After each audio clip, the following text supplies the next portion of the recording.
தொண்டர்கள் முண்டியடிக்கக்கூடிய காட்சிகளை பார்க்கிறோம். தடுப்புகளை தாண்டி அவர்கள் உள்ளே செல்வதற்கான முயற்சிகளில் ஈடுபட்டிருக்கிறார்கள்.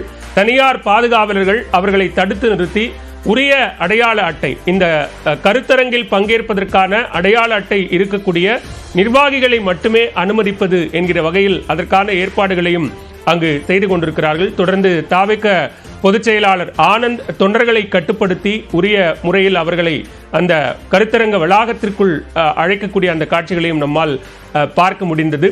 தொடர்ந்து கூடுதல் விவரங்களோடு குருசாமி தகவல்களை தந்து கொண்டிருக்கிறார். குருசாமி, தற்போது அந்த விழா நடைபெறும் அரங்கில் அனைவரும் உள்ளே அனுமதிக்கப்பட்டிருக்கிறார்களா? பலவர் பெரும்பாலானோர் உள்ளே அனுமதிக்கப்பட்டிருக்கக்கூடிய நிலையில் இன்னும் தொடர்ச்சியாக அந்த பூத் ஏஜென்ட்கள் வந்தபடி இருக்கிறார்கள்.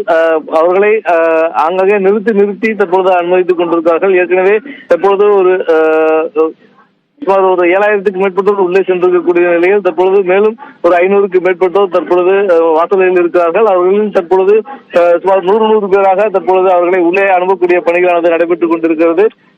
அப்படி வரக்கூடிய அந்த பூத் ஏஜென்ட்களை அங்கங்கே நிறுத்தி அவர்களுக்கான அடையாள அட்டை உள்ளிட்டவற்றை சோதித்து விரைவாக அனுப்பி கொண்டிருக்கிறார்கள். தற்பொழுது வரக்கூடியவர்களுடைய எண்ணிக்கை சற்று அதிகமாக இருப்பதன் காரணமாக பணிகளை விரைவுபடுத்துவதற்கான வேலைகளிலும் தற்பொழுது ஈடுபட்டுக் கொண்டிருக்கிறார்கள். இந்த பணிகளை தற்பொழுது இவர்கள் அந்த பவுன்சர்கள் உள்ளிட்டவர்கள் துணையுடன் பார்த்துக் கொண்டிருந்த நிலையில் தற்பொழுது கூட்டம் அதிகமாக இருப்பதன் காரணமாக ஒரு கட்டுப்பாடு இல்லாத ஒரு சூழல் தற்போது இந்த வாயிலில் ஏற்பட்டிருக்கிறது. 2வது நுழைவு வாயிலில் இவர்களும் கட்டுப்பாடாக வைக்கப்பட்டிருந்த நிலையில் தற்பொழுது தொண்டர்கள் அனைவரும் அந்த கல்லூரியுடைய நுழைவு வாயில் முன்பாக திறந்திருக்கிறார்கள். அந்த பூத் ஏஜென்ட்டுக்கான கையில் அந்த விண்ணப்பம் இருந்திருந்தாலும் இந்த கேட்டை தாண்டி இன்னும் உள்ளே அனுமதிக்கப்படாததன் காரணமாக 500க்கும் மேற்பட்டோர் இந்த நுழைவாயில் முன்பாக திறந்திருந்து தங்களையும் உள்ளே அனுமதிக்க வேண்டும் என்பதற்காக அதை வலியுறுத்திக் கொண்டிருக்கிறார்கள். அவர்களை கட்டுப்படுத்துவதற்கான முயற்சிகளை மேற்கொண்டாலும் முடியாத சூழலானது தற்பொழுது நிலவிக் கொண்டிருக்கிறது. இதனைத் தொடர்ந்து தற்பொழுது அந்த கல்லூரியின் வாயில் கதவுகள் தற்பொழுது போடப்பட்டிருக்கிறது. கல்லூரியுடைய வாயில் கதவுகளை பூட்டிய நிலையில் அந்த வாயில் கதவுகள் முன்பாக நின்று தொடர்ச்சியாக அந்த பூத் கமிட்டியினுடைய ஏஜென்ட்கள் தொடர்ச்சியாக முழக்கங்களை எழுப்பிக் கொண்டிருக்கிறார்கள். அவர்களை கட்டுப்படுத்துவதற்கு பவுன்சர்கள் எவ்வளவோ முயற்சி செய்தும் அந்த முயற்சியானது பலனளிக்கவில்லை. அந்த முயற்சி பலனளிக்காமல் போன நிலையில் அவர்கள் என்ன செய்வது என்று தெரியாமல் ஒரு விழிப்புணர்வு இருக்கக்கூடிய ஒரு சூழலையும் தற்போது இங்கே பார்க்க முடிகிறது. தற்பொழுது இங்கே வந்திருக்கக்கூடிய நிர்வாகிகளை பொறுத்தவரை தொடர்ச்சியாக உள்ளே ஏராளமானோர் உள்ளே வருவதற்கான முயற்சிகளை பெரும்பாலும் மேற்கொண்டிருக்கக்கூடிய நிலையில் ஒரு கட்டுப்பாடற்ற ஒரு சூழல் தற்பொழுது 2வது நுழைவாயிலில் ஏற்பட்டிருக்கிறது. தொண்டர்கள் அனைவரும் அந்த கேட்டினுடைய மேல் பகுதியில் ஏறி நின்று கொண்டு முழக்கம் எழுப்பக்கூடிய ஒரு சூழலும் ஏற்பட்டிருக்கிறது. நம்ம அதனுடைய காட்சிகளை பார்த்துக் கொண்டிருக்கிறோம். கையில் பூத் ஏஜென்ட்டுக்கான அட்டைகளை வைத்துக் கொண்டாலும் அவர்கள் உள்ளே அனுமதிக்கப்படவில்லை. இதனைத் தொடர்ந்து தற்பொழுது வேறு வழியின்றி தங்களை உள்ளே அனுமதிக்க வேண்டும் என கூறி அவர்கள் தொடர்ச்சியாக முழக்கங்களை எழுப்பியபடி இருக்கிறார்கள். முழக்கங்கள் எழுப்பியபடி இருந்தாலும் அவர்கள் உள்ளே செல்ல முடியாத சூழல் நிலவுவதன் காரணமாக வெளியில் நின்று கொண்டு கேட்டின் மீது ஏறுகின்றபடி தொடர்ச்சியாக ஒளிகளை சத்தம் எழுப்பியபடி இருக்கிறார்கள். இதன் காரணமாக ஒரு பரபரப்பான சூழல் இங்கே நிலவிக் கொண்டிருக்கிறது. நிச்சயமாக குருசாமி, காட்சிகளையும் நம்மால் பார்க்க முடிகிறது. தொடர்ந்து பேசலாம். இணைப்பில் இருங்கள். நம்மோடு சிறப்பு செய்தியாளர் செந்தில் ராஜா இணைந்திருக்கிறார். செந்தில், தமிழக வெற்றி கழகத்தினுடைய பூத் கமிட்டி கருத்தரங்கு தற்போது கோவையில் நடைபெறுகிறது. இந்த கருத்தரங்கத்தினுடைய முக்கியத்துவம் என்ன? கிட்டத்தட்ட 3 மாவட்ட நிர்வாகிகள் இந்த கருத்தரங்கில் பங்கேற்கிறார்கள். என்ன செயல் திட்டம்?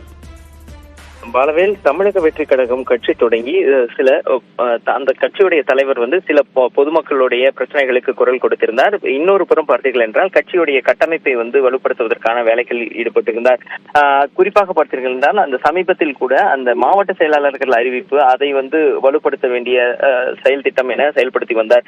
இந்த நிலையில் தான் ஒவ்வொரு மாவட்டத்திற்கும் சென்று அல்லது ஒவ்வொரு மண்டலத்திற்கும் சென்று கட்சியை அடித்தளத்தில் இருந்து இன்னும் வலுப்படுத்த வேண்டும் என்று அவர் திட்டமிட்டார். அதற்காகத்தான் தான் இந்த அதிமுக திமுக போன்ற இரண்டு பெரிய கட்சிகளுக்கு இருக்கும் அந்த பூத் கமிட்டி உறுப்பினர்கள் போல தன்னுடைய கட்சிக்கும் இருக்க வேண்டும், தன்னுடைய கட்சியும் பெரிய அளவில் இருக்க வேண்டும் என்று அவர் திட்டமிட்டார்.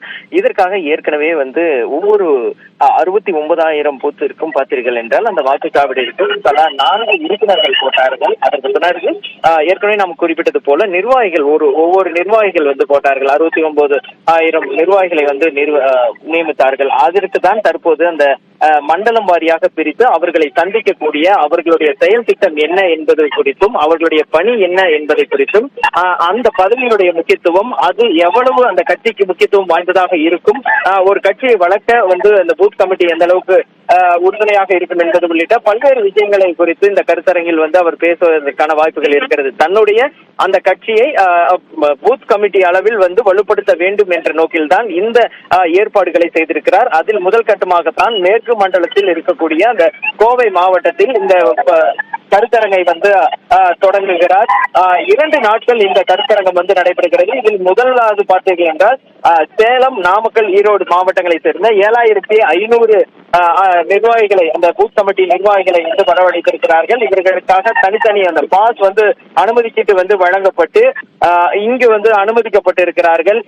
இதற்கு அந்த அனுமதி சீட்டு இருக்கிறவர்கள் மட்டும்தான் உள்ளே அனுமதிக்கப்படுவார்கள் என்று ஏற்கனவே தெரிவித்திருந்தாலும் அவரை பார்ப்பதற்காக கட்சி தொண்டர்களும் அந்த ரசிகர்களும் அவருடைய சினிமா நடிகராக இருக்கும் பொழுது ரசிகராக இருந்தவர்களும் இந்த பகுதியில் ஏராளமான அளவில் குவிந்திருக்கிறார்கள். குறிப்பாக உள்ளே இருக்கக்கூடிய நிர்வாகிகளுடைய எண்ணிக்கையை விட வெளியே இருக்கக்கூடிய அந்த தொண்டர்களுடைய எண்ணிக்கை என்பது அதிக அளவில் இருக்கிறது. இதை நம் காலையில் முதலே பார்க்கிறோம். விஜய் 11 மணிக்கு தான் கோயம்புத்தூர் விமான நிலையம் வந்தடைவார் என்று இருந்த நிலையில் அவர் பார்த்தீர்கள் இங்க இருக்கக்கூடிய அந்த தொண்டர்கள் காலை 7 மணி முதலே விமான நிலையத்தில் குழும தொடங்கியிருந்தார்கள். அங்கு குவிந்திருந்தவர்களை கலைந்து செல்ல காவல்துறை அறிவித்த போதும் பார்த்தீர்கள் என்றால் அவர்கள் கலைந்து செல்லாமல் அங்கேயே 11 மணி வரை காத்திருந்தார்கள் விஜய் வருவரை. அதற்கு பிறகு ரோட் ஷோ நடைபெற்றது. அதாவது அவர் ஹோட்டல் சென்றார்.